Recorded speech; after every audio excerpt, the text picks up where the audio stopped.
Está buena esa, Oye, a ver, no, vuélveme a explicar de nuevo la del taladro. ¿Qué está haciendo el taladro? Está generando ahorita.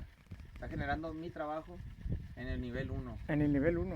Ya cuando llega al nivel 3 se le acaba la pila, pero aquí traigo la otra. Ah, cabrón. ¿Y esa pila qué?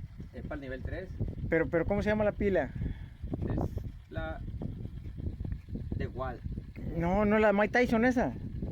es la Tyson. Por la negra, pues. Sí, la Mike Tyson. eh, Porque por la de la negra no. Esa es la que no llora. La que no Ah, Esta es la que no respinga. y aquella es la que la paqueado. Esta es la tartamuda. Ah, que es la tartamuda.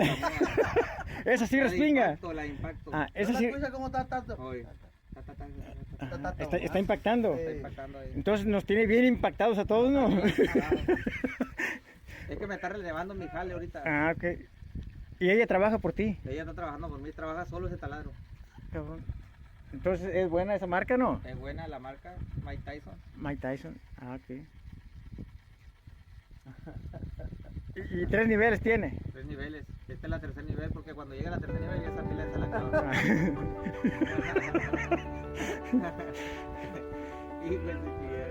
Traigo un cochinero.